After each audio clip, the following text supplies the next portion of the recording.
Are you curious on how to turn your dreams into a reality? How to take these New Year's resolutions and actually do something with them? How to take the vision beyond the board, if you know what I mean? Are you wanting to take a leap of faith in business, travel, life, relationships, but you're scared of the unknown? Hi, I'm Kelly Tolliday, founder of Transform with Travel, and your trusted guide to life-changing adventures. Here, we help you dream big, plan smarter, and embark on your next journey without stress or overwhelm. This isn't just about booking trips. It's about reimagining what's possible for yourself, one adventure at a time. Today, we're bringing you one step closer to your greatest travel dreams. So buckle up because we are about to take off. We are almost done with January, and historically, we see that this is around the time that our big, wild goals for the year that we set at the beginning of January, they start to drop off a little bit. That's why I wanted to bring on today's special guest. I have Marisa McConnell on the pod today. So Marisa and I have been friends for 18 years. I can't even believe I'm saying that, 18 years. And we have truly seen each other go through it all of the evolutions, all of the changes, all of the hairstyles. Don't even get me started on our 15-year-old bangs that we had back in the day. And it's such a treat to have her share her story and her insights. Marisa McConnell is the owner and creator of The Wander Shop, a lifestyle shop featuring apparel and accessories curated by local and small brands. And The Wander Shop, as you can tell in the name, it was inspired by her love to travel. And she truly champions the shop local movement, as well as her business's motto, celebrate the unknown. Marisa is going to inspire you in this episode to recommit to your goals, celebrate and lean into the unknown, and how to pivot when the vision requires you to change. If you're an overpacker, Marisa is a self-proclaimed overpacker, but she knows how to do it well. So she gives us some tips on how to pack if you're an overpacker, how to plan a seamless vacation with your girlies, and what's to come in fashion in 2025. All right, I'm super grateful that you chose to press play and to spend a little bit of time with me today. So without further ado, let's go. Welcome to the Transform with Travel podcast. I'm your host, Kelly Tolliday, and I'm here with a very special guest. You might actually be the guest that I've known the longest in my life. So I was doing the math. We've known each other for 18 years. Yes. Wild. Crazy. So crazy. And we've really seen each other grow and transform and evolve from our swimming days to being little concert rats and like stalking band members. Literally embarrassing. I mean, I can't. We can skip that part. The Facebook memories that pop up, I'm like, girl, the bangs. What are we doing? What were we doing? The side bangs. What are we doing with the bangs? More side bangs.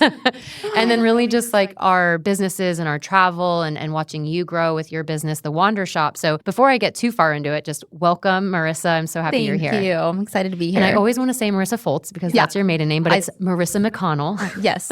I'm Marisa Folz McConnell. So we moved the legally. Folz, yes, legally to the middle. Yeah, I had to keep it. You'll always be Marisa Folz to me. So, and you are the owner of The Wander Shop. Correct. Which is a boutique fashion store in Fort Lauderdale. And you're lovingly known as like Mrs. Fort Lauderdale because everyone knows you. Literally. Or the girl with the Airstreams. So exactly. And so I guess we could like jump straight into it. Today, we're going to talk about what it's like to bring a vision into reality and kind of changing and evolving with that vision, as well as how travel has played a role in your business and your life. So I'm really excited to get started with that. Yay, let's do it. And before we begin, we like to play a little game on the podcast called Two Truths and a Lie Travel Edition. All right. And I feel like I know you pretty well, so I'm going to see if you can dupe me on this one. Okay, ready? Well, I think I made it too easy, but... Okay, go ahead. Okay, I don't overpack. I'm the planner. I've only been to one country in Europe. Oh, you made that too easy. I know. So you would think it would be the one country in Europe because you travel a lot. Yep. But you do overpack. And I know that because I am your emotional packing buddy. Yes. I'm like, help me. I got too much stuff. So the lie is that she overpacks. We're actually going to learn, even though she overpacks, how she stays organized. We're going to learn that later in the episode. So definitely stay tuned towards the end of the episode for that. And you are definitely the planner in the group. And she's going to talk a lot about what it's like to plan for a group of friends going on a girls' trip, as we all know can be chaotic. So we're going to hear about that as well. And then that you've only been to one country in Europe, but you've actually been there multiple times. Yes. And we're going to talk about why you like to revisit certain places. So lots of that to come. And so, as I mentioned, you're the owner of the Wander Shop, and I love the tagline of the business is celebrate the unknown. I'd love to start with, like, what does celebrate the unknown mean to you? I think that when I started the Wander Shop, it was at a time of uncertainty and I was young and I've always been like this, very positive outlook, things are looking bad, but I somehow always find like a positive in every negative that comes out. So I think that you should embrace the unknown, and that's kind of where it comes from, is like you should celebrate the unknown and don't be scared to just take a risk and go for it. And that's kind of where it kind of all stemmed from. It can be to anything, life, fashion. Like I try to get people in the store to step out of their boundary. They said, that's not really them, but I'm like, just try it, It's always good to like just try something new. Yeah, and you've done that for me too. I'm like, Yes. nope, I know my set, like you said, my set boundary, my comfort zone. Just try this. I'm like, Yep. wow, I could wear a dress like this. I had no idea.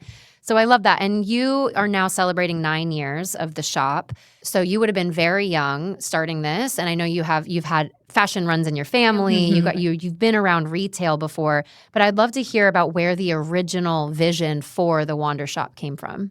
So originally it was supposed to be a wandering store, hence the name The Wander Shop, because I wanted to be able to work and travel. So I wanted to have a store, but I didn't want to commit to a storefront. I just wanted to be able to do online pop-ups and travel around to different locations and see where that kind of took me. So that was like the name of The Wander Shop and why it was called The Wander. It was a wandering store. I love that. And how did you take that vision of being able to work and travel and bring your love of fashion to life?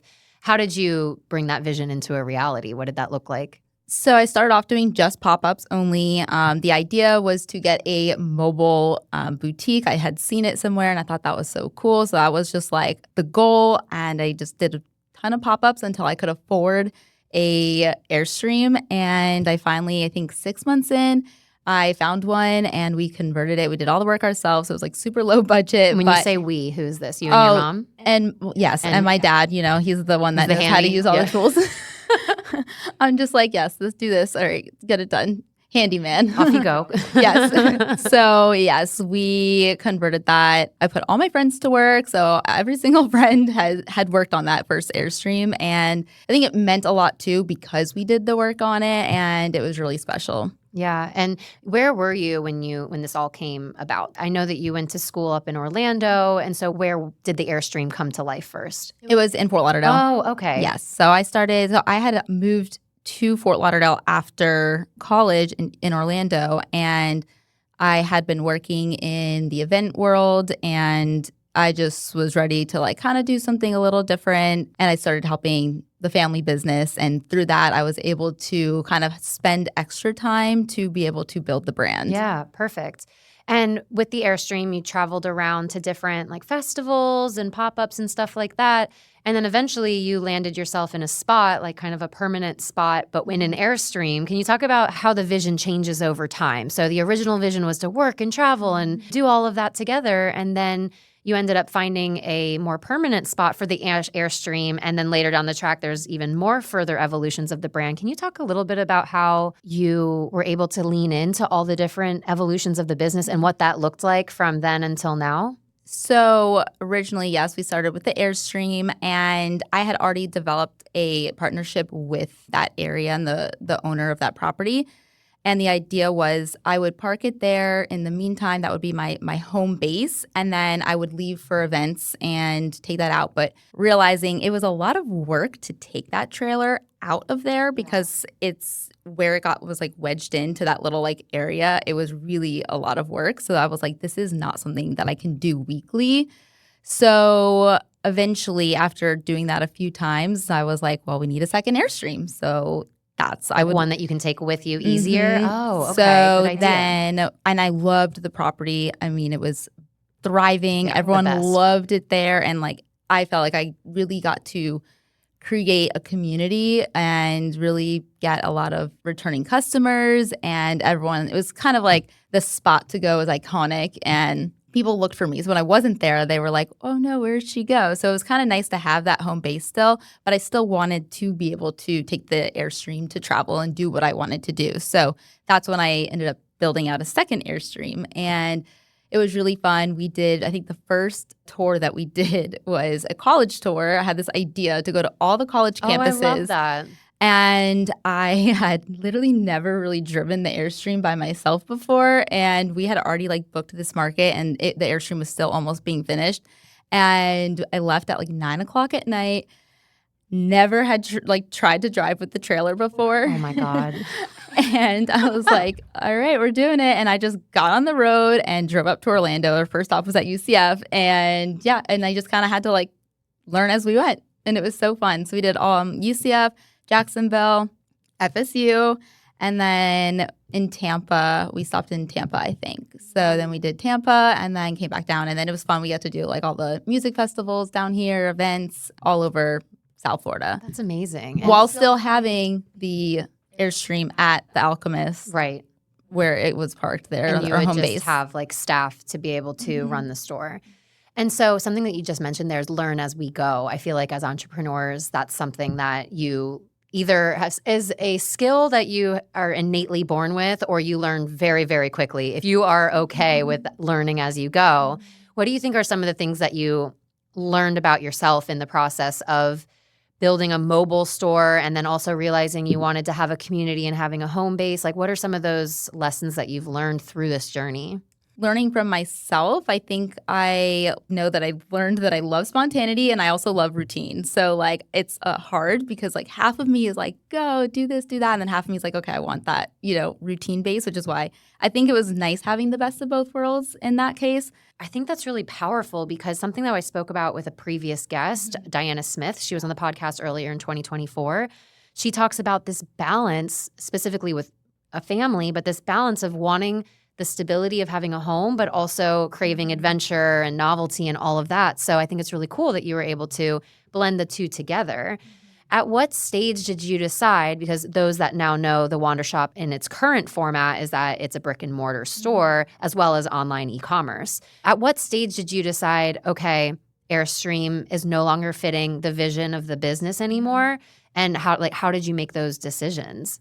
I think it was when it was getting really busy and it was just there's no space in there and I needed more space so that I could bring in more inventory and offer a like wider selection of things because, it could only fit so much in a 26-foot trailer. And I was kind of craving more to bring into the store, but I didn't have space to put it in. I didn't want to be super cluttered in there. And then one day I was literally just getting a smoothie at JB&C and I saw a for rent sign and I was like, oh, maybe I'll get a brick and mortar. Like maybe, and I just called the number and one thing led to the next and I was in Flagler Village. Wow. Yeah, I remember when you moved into that location and I was in the process of moving back to the United States and you were kind of my like tether back to the United States. I was like, I'm just going to come to your store and let's go get juice and talk about how I'm going to survive moving back here. And I remember that store. And then from there, you were there for how many years? 3 years. And then was it still a similar case of, okay, we need even more space? And that's how you moved into Oakland Park? Yes and no. I mean, there was a lot of issues with that area with parking, which was a huge, huge factor. So that was kind of getting a little repetitive where people couldn't find a place to park. And even I couldn't find a place to park. I'm like, how am I going to open up my store and there's no parking? Right. So I knew my lease was up. I was kind of it was also during COVID. So it was like 2020 or 2021, I think, is when my lease was up. So it was in actually April 2021, my lease was up. So I was like, I don't know what to do. Where's the world going? Like, do I want to take another risk and try a different area? And I had someone who had suggested the Oakland Park area. And I was like, well, there's not really much there yet. I don't know. It'd be a huge risk. But I just decided, I was like, I'm just going to do it. I got way better space, free parking. And the rent was very reasonable. And I was like, I'm just going to take a chance and I'll sign a 3 years and see how it goes. And if not, if that doesn't work out, then maybe that means that we're done. Right. And obviously you're not done. Here you are 9 years later and you've opened up a second space next to you that's dedicated mostly to kids and gifts and menswear as well. So something that you've just said was, I just decided to lean into the risk and take the risk. And it seems like that theme of celebrate the unknown or embrace the unknown is kind of a guiding point for someone who's thinking of a business idea or is in this stage, especially because this episode will launch in January. So we're kind of leaning into this intention setting and vision setting and goal setting for the year. What would you say to somebody who's on that verge of like being on the unknown, and maybe instead of celebrating it, they're a little fearful of it right now? What would you say to that person? I always tell people, I'm like, if you have to go with your gut feeling, if it feels right, you have to go for it and don't look back. But it's also a lot of hard work that goes behind it. So you have to be prepared and mentally prepared to put in the work. Like, it's not, yes, you might get these opportunities to come to you that, you're like, okay, here, this just landed on your lap. And when you take it, you have to just full run, full speed. Just don't look back. Because if you start to feel like you're not into it, then you could get yourself into, you have to really have passion, I think. Yeah. You have to have the passion behind it. And if you really believe in it, you can make it work. Yeah, that's so powerful, because the piece about go with your gut instinct, if it feels good, go for it. And also when the opportunity comes, take it. But then there's this behind the scenes action that nobody knows about, especially as someone, you're very well known on Instagram and social media, and people see, oh, the clothes and the travel and all this. And it's like, okay, but she was up till 2 a.m. taking inventory or painting a wall or fixing, like literally on her hands and knees fixing something, because you're everything for your business. There's so much that goes behind the scenes. So much. Mm-hmm. And I think that's such an important point, is have the passion, go with your gut instinct, take the risk, but also know it takes an immense amount of hard work to build the brand, to get the customer loyalty, to continue to take mini risks almost every single day. Literally every day. And it's never ending. It's a vicious cycle. And how do you find, kind of going back to this evolution, as you've gone from, I want to work and travel, I want this Airstream like 24/7 on the move, to then, okay, maybe I want a bit of best of both worlds, to now having built such a strong community of women and men, it not just in South Florida, but honestly around the country, around the world, who are shopping online for you. How have you found this mindset of being able to lean into, okay, it's time to change and it's time to evolve and it's time to grow, whether it's a physical bigger space or it's this figurative bigger mindset that you have to jump into? What kind of drives you to keep moving forward for that? I think it's energy for me, honestly. I can feel the energy shift, and I know that sounds like just it's so true. I mean, there's really no math behind it, because every single time I've ever done anything, it's been with absolutely no science behind my decisions. Yeah. I'm just like, okay, let's do it. Like, let's do it. Don't look back, kind of thing. So I don't know. I'm probably like, that's probably not what like business people want to hear, but sometimes you just have to, like, again, take those risks. And I think it's an energy shift. And knowing, like, you obviously have those, so you start to get those feelings, that's everything. Even with expanding into the second space, I had already started thinking, okay, I'm a year and a half into my lease. I want more. Like, I need more, and I'm getting stuck because I don't want to make the store look over cluttered, but I want to bring more products. And I had already started a small kids rack, and it was doing great. And I was like, I need to find a bigger space, because but I loved the location. Yeah. So when that opportunity came up, I jumped immediately. I was like, we'll take it, because I was not in my plans at all for the year, not on the bingo cards. But I just went for it when that happened, because I knew I wouldn't get the opportunity, and I loved where I was at. So it was like the perfect opportunity. Yeah, it's like taking, like you said, taking that opportunity when it comes and being almost preempting that opportunity. You were already thinking, I want more space, I need more space. I've tested out the product, it's working. And then so it was less jarring when the opportunity came. It was like, yes, thank you. But you weren't knocking the door down. You waited until that opportunity came to you. And I think that's a powerful point as well. I know with the podcast here, I've been wanting to run a podcast for so long, but I didn't know the equipment and the tech and how do I distribute the podcast? And Adrian here, we're filming right now and recording right now at Child & Company, who's my in-person interview home, Child & Company here in Boca.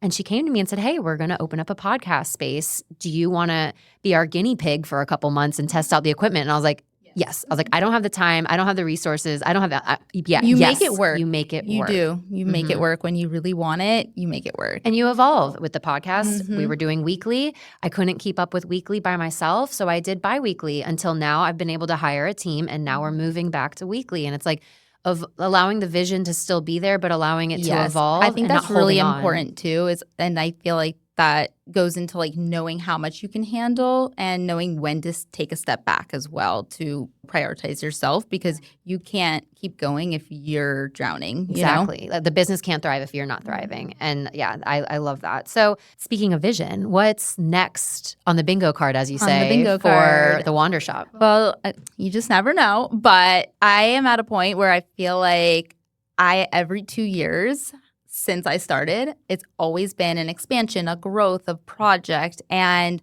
I just am like ready to just not have anything for a little bit. Like I want to really focus on the in-store because, there's just not a lot of shopping and everyone's kind of sick of corporate, going to the mall. And I think it's really important to have a really great in-store experience. And everyone, I have people ask me all the time, don't you want to open up a second location?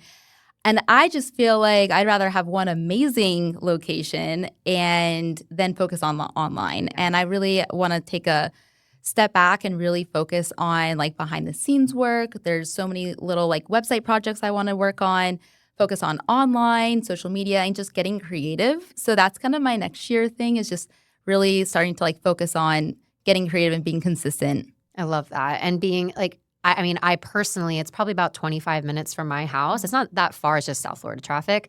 And I will be like, okay, we're going to go shopping today, girls. And we'll go all the way to your shop because it's that experience. You walk in, the woman behind the counter, whether it's you or your mom or another one of your staff members, they either know your name or they already have stuff picked out for you. Like it's that experience. And I think there's a power in, now that you're going into year 10 right now, there's power in saying, okay, we've laid the foundation and let it be. Mm-hmm. And you can train other people to be able to handle that in-store experience so that you could go back to what you love, which is the creativity and the fashion, which is why you got into it from the first place. So 100%. That's exactly where I'm at. I feel like I kind of not lost that, but I just feel like in the process of doing and building out everything, it's just so chaotic all the time. And I feel like I'm like almost to the point of being like, I can't handle everything at once. So I'm really just trying to take that shift. And yes, like everything's laid out, foundation's good, just needs to run, and then we can grow in other areas. In other ways. And things that light you up again, which is going back to that feeling of, okay, everything is going really well, but I'm feeling like I need more. And maybe it's not so much more space, as you said, it's more creativity or more passion bringing it back in. And I think also for me too, I just want to like focus on me as well. I feel like I just so 100% ran full speed with the store that like I forgot about myself a lot. So I'm trying to really focus on me and, prioritizing myself as well. And that's super common when you're an entrepreneur or a business owner, is you're in the business for so long that you forget that you are not your business solely. And you're at a stage now that the brand 100% speaks for itself. And so I think that's something that and again, people think that it's an overnight success. You're like, no, I've been at this for 10 years. Okay. And I'm just now feeling like, okay, I can take a little bit of a step back. Exactly. So I think that's a really powerful point, is you have been consistent and working on this for 10 years and cultivating the brand, cultivating the community, so that now you can go to that trip to Italy and not have to worry so much, or go to Joshua Tree and not have to worry about so much. So it's just, the consistent and the hard work is so important. In the new year, many of us are setting resolutions and embracing new challenges, like Dry January. But just because you're cutting back on alcohol doesn't mean you have to miss out on the joy of cracking open a great beer on your next vacation. That's where Best Day Brewing comes in. Brewed in Northern California and crafted for the doers, the trailblazers, the early risers, the adventurers, yes, that's you, Best Day creates the perfect non-alcoholic beer for life's special moments. Whether you're relaxing on the beach or celebrating a great day on the slopes, life is chock full of moments that deserve a great beer, but not the booze. And let me tell you, Best Day delivers with the world's best tasting craft beer, minus the alcohol. You get all the flavor and none of the compromise. I've been alcohol-free for over a year, and Best Day has been my best bud throughout this process of feeling better than ever. Their Kolsch, Electro Lime, and Hazy IPA are my go-to favorites. Learn more and shop at bestdaybrewing.com or at bestdaybrewing on Instagram. Cheers to your best day yet. So speaking of travel, obviously your brand's called The Wander Shop. In terms of like countries or places, or I guess influences, what helps influence your style and what you bring to your store to then bring to the South Florida community? So I've always loved the West Coast, California. I don't know, I'm drawn to it. And every time I go, I never have a bad trip. It's always so fun. And I just love how they dress over there. I think definitely more West Coast style just because it is a little bit more laid back, but also you can still dress up. So that's kind of what I like to bring into the store is like pieces that you can dress down and then dress up because you don't want, I tell people all the time when they come in, I'm like, okay, before you buy this or like where else can you wear this to? Like, what are your other options? Like, do you have another wedding coming up or you can wear this to the office and you can go out to dinner with it, you know? So finding pieces that you can, utilize in multiple different events and places is what I think I try to go for. But I definitely like the more casual, like beachy vibe, which I think goes with South Florida. And it's kind of hard to find that here. So that's why I like to bring it here because you can't find it anywhere. And I like the piece about the versatility because that just kind of goes back to one of like my core values around sustainability and it not just being something you buy once and then it just hangs in your rack. You're really getting creative about how you can buy high quality pieces because that's what you bring into your store, but also being able to use it multiple times. And when you say bringing it from the West Coast, that means you're going out to like trade shows basically and picking out from there. What's your process? So yes, I do go out to LA to shop a lot, but I think just more so like picking up the trends from the West Coast, like the styles. Like I'm obviously like not bringing more New York, tons of black pieces. Yeah, I was going to say like color is your thing. So when people come into the store, like if I have black, I'm like, you got to get it while it's here because it's like we don't get a lot of black in the store, dark colors. It's all very light and beachy. So I do try to like bring the actual trends, but I do go to LA a lot and I think they have trade shows everywhere, but I do like to shop at the West Coast shows because I think that they do, curate the brands that are exhibiting to more the West Coast buyers. Mm-hmm. Yeah. And I will say, yeah, color is your thing. Yes. You walk into the store, it's like, whoa, you immediately feel this like uplifting energy, like you said. So and that's important to know if you're looking for more of those grays and blacks and whites, like, you do neutral too. But I do like a lot of like, but more coastal and neutral. Coastal neutral, yeah, for sure. And so something that you mentioned when we did Two Truths and a Lie was that you don't overpack. Yeah. That you don't overpack. And we know after 18 years of knowing each other that that's just not true. Yeah. Nope. A whole bag for shoes and all that. But however, even when you do overpack, you're a highly organized person, which you'd have to be running a store at the size that it is at. So how would you say if someone who's just like, you know what, Kelly, I am just never going to be somebody who's a minimalist packer. Stop trying to make me into a minimalist packer. Okay, I see you. And from somebody who does like to bring different outfits and you definitely like stylize your trip. Each day has a different outfit and you try to like mix and match where you can. How do you manage packing and staying organized in that way? Packing cubes all the way. I love to compartmentalize everything to the T. Like everything has a bag, everything has a place. I have to keep it organized like that or else I don't like a messy suitcase, So I do like to use the packing cubes. And actually what I did for the first time on my last trip to Italy was I packed per city in each packing cube. So I wasn't tearing apart a million different packing cubes to find one thing. I had already pre-put the outfits together. And then I was like, okay, these are all the Rome first 2 days in this packing cube. And then we had Positano in these packing cubes. And I even did it from day to night too. Because then that way you're not just like making a mess. And especially when you're traveling somewhere every 2 days, I don't want to repack every 2 days. Because I need the suitcase to be organized.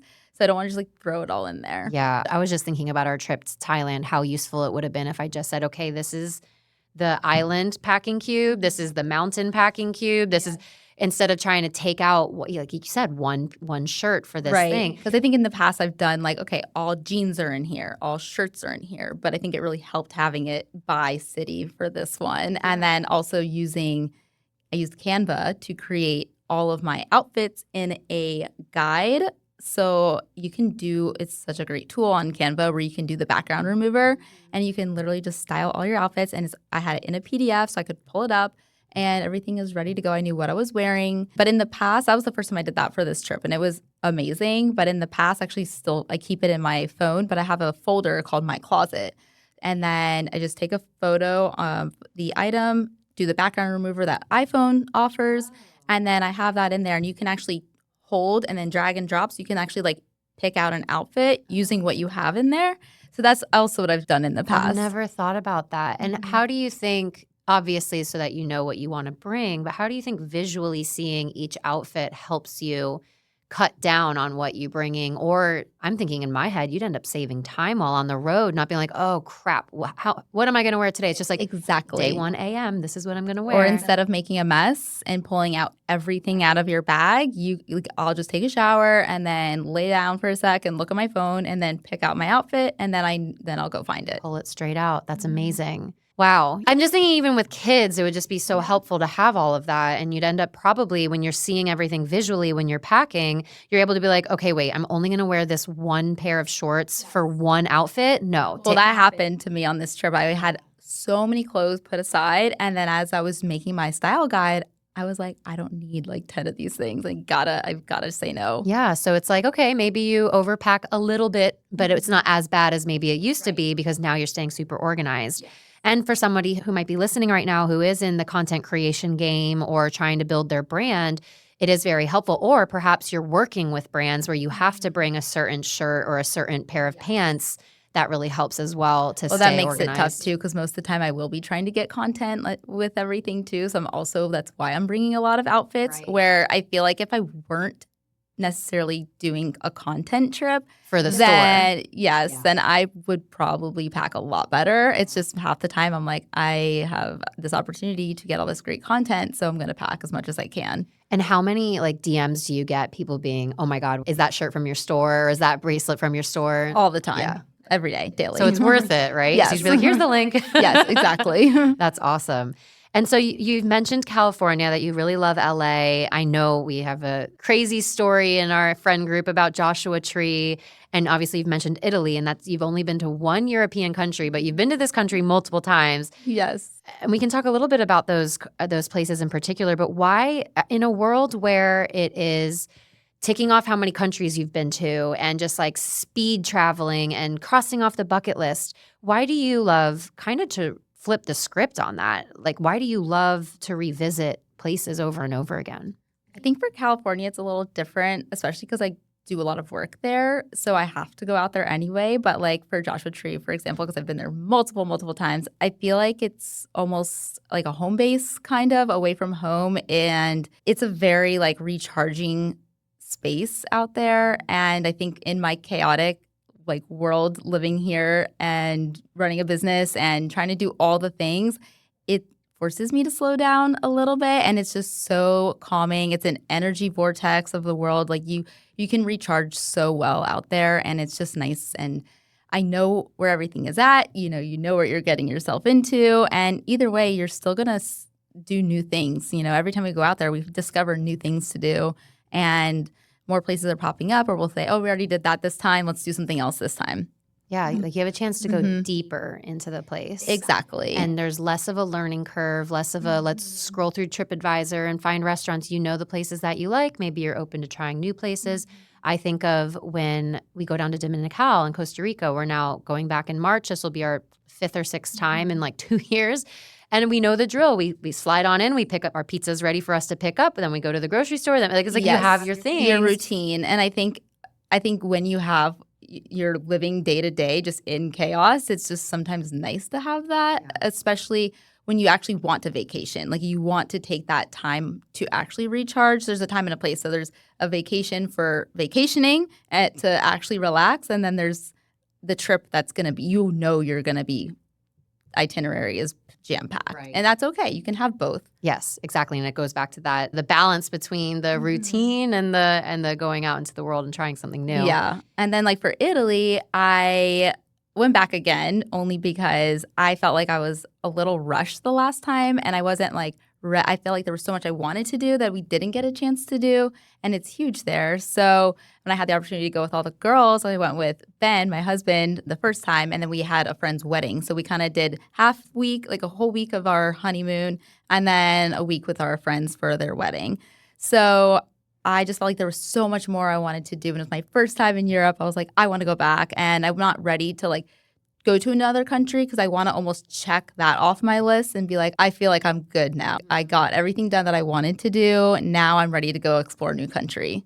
Yeah, and that's super powerful. I know we have a little we have a little like scratch off map, and I'm so particular that I won't scratch off a whole country if I can't say that I've been to majority of the regions. So in India, I mean, we were there for 5 weeks and I only have the tiniest little scratch because we only did the tiniest little part for 5 weeks. New Zealand, there's 2 islands. I've only scratched off the South Island because I haven't been to North Island yet. Yeah, it's like less about how many countries there are and more about the depth in which you're able to experience it. Exactly. And Joshua Tree, I'd love for you to tell a little crazy story about someone in your family that had a really interesting experience. A very interesting experience. Yes, we went out there for my bachelorette party because that's what I wanted to do for my bachelorette. I didn't want to have a crazy, party. I just wanted to relax and I wanted my friends to experience Joshua Tree because I'd been out there so many times and none of them had been. And so we went out there. Kelly was 30 or 31 weeks pregnant, my cousin. Yeah, I think it was close to 32. I remember somewhere around there. Yeah, between there. 30, and she had gotten the okay from her doctor. It was okay to travel, no big deal. And we got out there and we had already had a few days out there, but she did not sleep very well the one night. And then her and Kimberly were like, we're going to go to the hospital, make sure everything goes okay. And we get a call. We're like, okay, well, we're going to just start to get ready for the day and just keep us posted. And we get a call and I thought they were kidding, but she's like, no, she's having the baby. I'm like, what? You're having the baby right now? But didn't you guys have a sound healing the day before? So we did do the sound bath the night before. And she said that he was kicking like crazy, dancing, and like now if you know Ashton, that sounds just like him. He was like, all right, get me out of here, this looks like fun, I'm having FOMO. And he's such a Leo. He's born August 1st. It was really crazy because, like I said, Joshua Tree is an energy vortex, and I even think that Kelly made like a joke or something. Like I want to say she had made a joke that was like, oh, what if I had the baby or something like that. On your bachelorette party.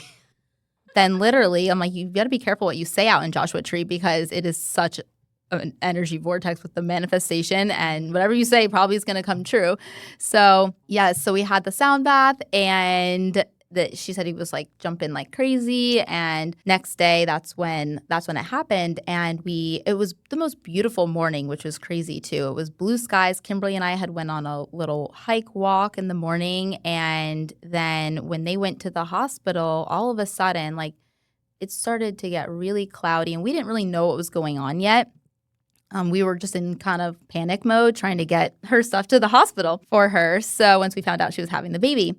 And then we come back and we're like, oh my gosh, there's ashes flying all over. There was some type of fire that was happening a little bit of ways, and the whole sky was bright red. We get back to the Airbnb and there's just ashes all over the pool deck, in the pool, just covered in black ash. And at this point, she didn't know what she was having, a boy or a girl yet. And finally, we got a hold of her. She said, okay, they had the baby. They still didn't have a name because she was only 31 weeks. And we get back and I had her partner wasn't out there with her. Nope, he wasn't there. And we had the balloons that said batch bash. And we get back from the hospital and the only 3 surviving balloons was ASH, ash. And we were my God, I just got full body chills. We all were like, I can't deal with that. What are the odds of that? And the ash on the floor. And the ash on the floor. And it's like August 1st, like prime Leo season. There's a fire sign energy. And we had talked to Kelly. We had the craziest story to tell you. Like, we don't know if it's a boy or a girl, but the baby needs to be named something with Ash. Like Ashton, Ashley, if it's a girl. And Ashton was actually on like the top 3 of like her list of baby names. And then the lady in the delivery room, her son was named Ashton. So it's just like all these signs were just all like, okay, so she obviously named him Ashton, but it was just like such a like crazy moment. And it was I know it was so scary because, they had to end up airlifting him over to another hospital because in Joshua Tree it's a 50-bed hospital, so they weren't equipped for this. They had to actually airlift a incubator over to there and then take him back. Wow. It was scary but crazy, and it all worked out. Everything's Yeah. fine Now now. we know him as the little fireball Yes. Ashton who's always Yep, dancing and exactly. yeah. So, and it was, I think it was really special, it's just, but it was, yeah, one of those crazy Wild. stories. And One of those crazy stories, Mhm. honestly. Wow. That's nuts. And I mean, obviously we were all like praying during that time and just grateful that you guys were able to be out there with her as well during that time. And I guess speaking of girls' trips, kind of taking a different turn, but you are the planner in your group, you're the planner in your family, you've always been the planner. And even, you're doing your Bachelorette and you do girls' trips with your friends domestically. You just recently planned a multi-city Italian Yes. girls' trip. that was definitely the biggest trip I've ever planned. That for is a sure. It lot. was a lot of work. Yes, welcome to my world as a I travel know. advisor. But is there anything that you've learned as, you are, VIP girly girl, like you are a gal's, what's the word I'm looking for? You are a girl's girl. Like you love to be with your girlfriends. You love to bring them experiences and really cultivate that experience for them, right? As someone who is a planner, like what would you say to another fellow type A planner in a friend group who Most wants likely a Leo or a fire sign. exactly. What would you say to somebody who wants to kind of build out their first girls trip, whether it's just going down to the Florida Keys or maybe they're going to Mexico? What's kind of your top piece of advice for that? I think my top piece of advice would be to just make sure you're curating like who's on the trip, make sure you guys all get along and it's, a people that are easygoing as well. I think that's really important. And as the one that's planning, I think you need to keep in mind, everyone's schedule, their timeline. Like not everyone's going to be a morning person. Not everyone's going to be a nighttime person. So you have to keep those into consideration when planning and like make sure you have the girls that wake up early in one room together so they're not bothering the other girls and, vice versa. I think that's really important and just to be mindful of everyone and just take that into consideration. When booking things, you don't want to do super early tours. You need to make sure you plan for some downtime so that it's not everyone is kind of like in a crazy mode. Everyone gets their piece a little bit and I think that would be like the biggest key. That's what I did for the trip. I knew a lot of the girls were not early birds. So any tour that we did, it was usually past noon. I think there was one that we had to do at 10, which I felt like was still pretty reasonable. Like I've been up for 4 hours now. Yeah, I know. And then it's like, the girls that get up early, we were like, okay, we're going to go have breakfast. And whenever you guys are done getting ready, no big deal. We'll just meet up with you. Just come find us. And, it's okay to split up and have the people that, you don't want to force someone to wake up every day for 2 weeks at your timeline. Right. And just letting everyone have their own time you have to be mindful. Everyone wants their little bit of privacy as well. So just being mindful of everyone else. And if you can do that, then it'll be a successful trip. Yeah, for sure. And I feel like with the splitting up into a couple different groups, I remember when I was in Europe backpacking with some friends in 2013, I am not a shopper. Like you definitely help me when I go to your store because I'm like, I don't know what to do with my hands. You just put stuff in a thing for me. I'm not great at shopping. But I have really, really good friends where they're going to certain destinations because of the markets and because of certain stores where they're going to get a great VAT refund on. So they're going to go to Prada, they're going to go to Gucci.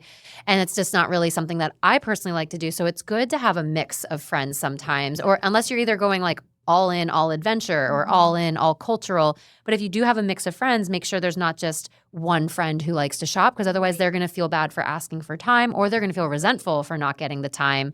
Whatever the activity is, doesn't have to just be shopping. And when I was doing the planning, I would always ask beforehand, like, hey, this is what I'm thinking. You can either join in or not join in. It wasn't like a requirement, but just let me know ahead of time if you're in for this so then we can book the excursion or whatever and I can make sure everyone's accounted for. Yeah. And what do you think is one of your favorite benefits of traveling with your friends? Just the bonding because, when you go out to dinner, yes, you have that hour, but you don't really get to like bond with them. And I think the best part is the getting ready, get all the girls being crazy and putting their makeup on and putting their outfits on, doing the outfit videos. I just think the getting ready part is always so much fun. It's like college again. Yeah. When do you ever have your friends just come over to get ready if you're not living with them or, once you get married or you have a big girl job and you're not hanging out on a Tuesday night at 10 p.m. before you go out to a bar or a concert or whatever it is that you do in college.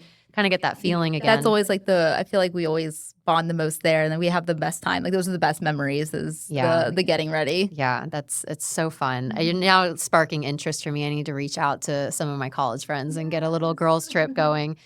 And then finally, the last thing I'd love to wrap up with, I've really appreciated your time. It's funny when we've known each other for 18 years to kind of see not a different side, but I guess a different layer of who you are. I've really enjoyed it. But the last thing I'd love to hear about is kind of what can we expect for maybe fashion or just trends coming up in 2025? I think that, I mean, at least for in my book, I don't always follow all of the trends because sometimes they're just a little too much. Yeah, your own version of it. But what can we see in your store? Yes, because I feel like, you're going to see these crazy trends, and I try not to get anything that's overly trendy that's going to not, I do look for those timeless pieces, but also still having a little bit of trendy things, I think is the goal for me when I'm doing my buying for the store. But I'm really into right now simple outfits, but with pops of color. So kind of going a little bit more like building your capsule wardrobe, having those great pair of jeans that are going to last you forever. And then even just a simple top, but like accessorize with like a fun colored shoe or a bag. I think that for me is like what I'm really into right now. But I know for a lot of my buying I'm already into summer 2025 of all my buying. And you're going to see a lot of baggy, slouchy vibes. That's definitely up my alley. Yes. I'm like, thank God. Yes. Like the baggy jeans are coming back, low rise. Oh, no, you lost me. I will say the one that I'm not stoked on is the capris. Oh, the tight. Oh, no.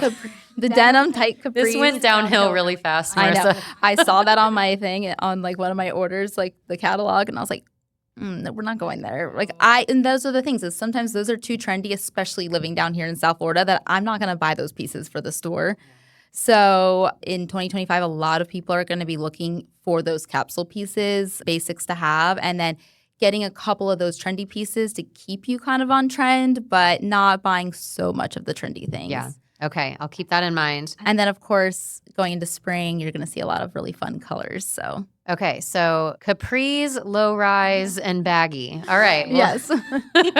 And if you want to be trendy and stylish, but not have to go fully into that, go to your store. Whether you're in person in South Florida, which they can visit you in the Oakland Park area, it's called the Wander Shop, and then the little kids kind of little Wander Shop. Yes. Little Wander Shop. Mm-hmm. And then also online, you have a website. Yes. Yeah. We are online. We are 2 blocks from the post office. Things go out usually that day. Wow. Which is great. We try to be really good about getting all the orders out right away. So it's super fast, easy. Yeah. I guess that's I just thought about this. Like in a world of Amazon same-day arrivals, how have you seen the e-commerce space? We've been doing pretty well online. It's definitely growing a lot more. I don't put a lot of time and energy into the website, which that's like what another thing I want to focus on in 2025 is kind of spending more time on that.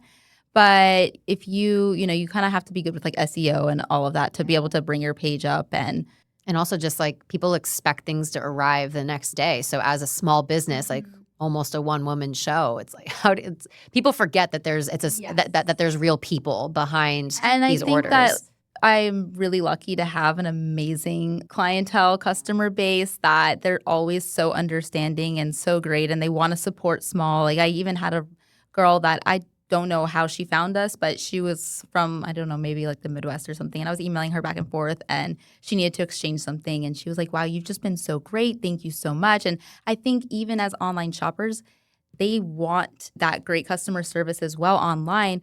When you are trying to email a big corporate company, sometimes you don't hear for a couple of days and it gets filtered into who knows what database they have. And just hearing from a real person, I think people are, that they want that. Even as a consumer online and they're not coming in store, I think that they still want that. Yeah, and it's definitely evident. I mean, this episode will air after, but you have now been running Shop Small Saturday. Is that what it's called? Yes. For how many years now? This has got to be It's been a while. I think I kind of started it from like even when during the Airstream, because that was like it's all part of American Express who kind of started it, and they would send us. They would say, are you going to be a part of Small Business Saturday? Are you going to participate as a business? And they would send us tons of pens and little little like marketing pieces for Shop Small. And I've always loved it. And as soon as I had extra space to be able to bring some vendors and have a few vendors outside or in the store, I love being able to share my space with other, small business owners that don't have the opportunity to have a storefront where they are just online or do pop-ups. So I love being able to like share my space with And them. it's a massive event now. I mean, you have tons of vendors and it's evident that we're gearing, hopefully, at least from what I see, is we're gearing more and more towards trying to shop small and locally. Just how many people are turning out just for that event alone. People are like saving their whole Christmas shopping for that market. They do. So it's awesome. They know. I feel like it's now a thing, and this year we are expanding a whole nother block. Wow. So we have 50, I think we're at like 50 vendors right now. Okay, you're a busy lady. Yes. You're a busy lady. Yes. Oh my gosh, because at the time of recording this right now, that's in like 2.5 weeks or 3 weeks. So okay, fun. Got a lot to do. That's awesome. Well, Marisa, I so appreciated this conversation and our time. We always wrap up these episodes with 3 rapid fire questions. I don't share them before. Okay. So you're not prepared, which I know you love. Great. Okay, number 1, which country or place has made the biggest impact on you? Probably California, I'd have to say, just, in general, like I love everything there. I think California, it's where I feel like I've found myself a lot too. So I'd have to say California. Amazing. And number 2 is, what is your must-have travel accessory or item? Like, what do you have to have on a plane or Cell phone. Oh, that's fine. I mean, it has everything you need. It has everything we need. Oof, that's a really tough one. I've been really loving the strap, the phone strap. Oh, no. Yeah. Are you really? I got a cute gold chain one. Oh, my gosh. I love you. Yeah, I needed it because then I just don't want to get like, I'm kind of chaotic, and I don't want to place my phone Put it somewhere. in your back pocket and then somebody takes it. Yeah. Yeah, and then funny. So that's been a great one that I've used. And let me think of some of At least it's cute, right? Yeah, no, it's cute. Yeah, it's cute. Not the plastic covering one that you see them wear when they're going diving. No, it's been great, I think, for especially if you're going to like another country, because you want to make sure your phone is like on you at all times. And so that's been a great piece. And then like the gadget queen, everyone's like, where'd you get that? I'm like, oh, I always have all the gadgets, but I can't. Do you travel as a content creator? Do you travel with a tripod or something like that to be able to take? Sometimes I will, depending, because the tripod is kind of heavy. But I usually would just have my vlog camera tripod, so I'll usually use that. And then I've got the sticky grip on here, so I can kind of put my phone on any glass. Stick that on glass. Oh, interesting. So that's been. I kind of ditched the tripod after I got this. Yeah, so. That's super handy. And then the last question is, what is the biggest life lesson that you've learned while traveling? Ooh, you kind of have to be patient, I think. And sometimes you have to go with the flow when things don't go the way they're supposed to. Like when I went to Atlanta and got stuck there for 4 days. Oh my gosh, I remember seeing that. So you just kind of have to always make sure that you are patient, I think, and just know that things can go wrong, but have like a backup plan ready, or just be prepared to make a shift. Yeah, for sure. And I mean, that's like tying up the whole episode right there, is making a shift, evolving, being okay with changing and kind of going with it. Yeah, and it just is what it is. It just is what it is. It is what it is. And you just have to move on. You can't dwell. And being angry is not going to change that. Yeah, no, definitely not. Just have to kind of go with the flow. I love that. Well, thank you. Thank you for people that are like, have not heard of you yet and they want to connect with you online or say hi. What is the best place for them? Where should they say hi? If you would like to go to my personal Instagram, it's Marisa Folz with 1 S, Marisa Folz. And then the store is To The Wander Shop on Instagram. And those are my 2 home bases that I pretty much live on. Amazing. And I'll link to the show notes, your website, and all the things where they can find you. It'll be in the show notes there. And thank you.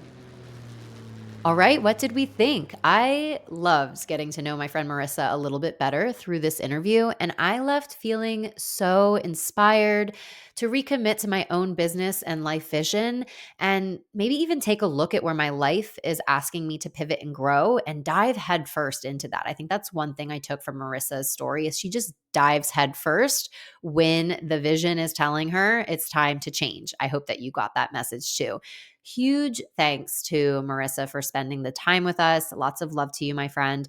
And for those listening who are ready to take the leap into an amazing vacation, a bucket list trip, or even a staycation, shoot me a message and we can have a free 20-minute consult call to start planning your trip together. I would love nothing more than supporting you in creating memories that will last a lifetime as your trusted travel advisor. And that's all for today. I will see you on the next episode. Keep on exploring, my friends. Thanks for tuning in to the Transform with Travel podcast. If you have a friend or a loved one you were thinking of during this episode, spread a little love and share this episode with them, someone who could use a little inspiration. And while you're at it, be sure to subscribe to the podcast as well. To learn more about us, head to www.transformwithtravel.co, and I'll see you on the next episode. This is your reminder to keep on exploring.